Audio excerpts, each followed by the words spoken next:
Hello and welcome to Alphonse Stylize. My name is Johanna Nagelsbach. I am the grandniece of the painter Alphonse Stylize.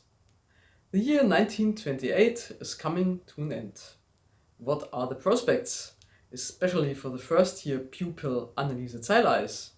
You can find out in this video. Another year comes to an end. Anneliese receives many presents for Christmas. A doll's cradle, dolls and a doll's house. These gifts correspond to the traditional roles that Anneliese's mother Elisabeth and her sister Johanna also play: housewife and mother. Children's literature of the time also predominantly conveyed traditional roles. What role models could a girl like Anneliese have? Let's take a look at what women there were who could serve as role models. Marie Curie received Nobel Prizes for physics and chemistry in 1903 and 1911.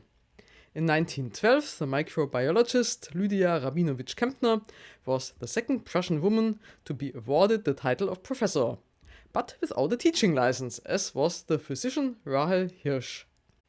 Margarete von Wrangel headed an institute for research into phosphate fertilization as a professor from 1923.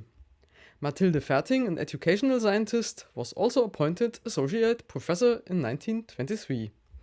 In 1926, Lise Meitner became the first female professor of physics in Germany.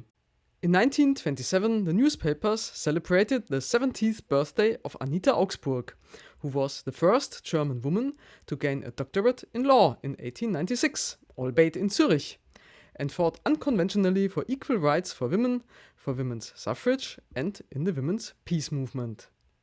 In 1927, Mrs. Liesl Nordhaus was the first woman to climb Mount Kilimanjaro with her husband.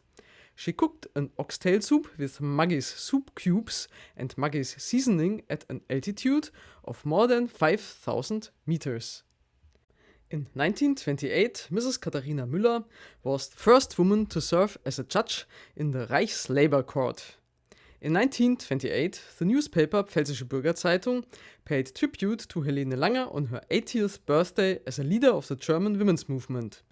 With her help, Hermine Edenhuisen completed her A-levels and passed her medical exams in 1903.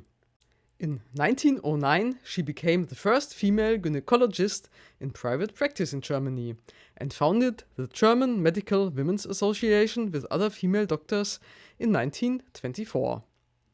In 1928, Elisabeth Rudloff Küritz was the first woman to receive a diploma as a Master of Fencing from the Academy of Fencing in Vienna. In 1928, Dr. Margarete von Erfa München, a lawyer, is the first woman in the Reich Ministry of Justice and works as a research assistant on issues of criminal law reform. In 1929, Miss Dorothea Freudenthal becomes the first female detective commissioner at the Berlin Police Headquarters. In 1929, Donna Maria de Pilar becomes the first female train driver, albeit in Spain. As you can see, Anneliese Stylize could become almost anything. You will find out in the course of this series where the journey is heading.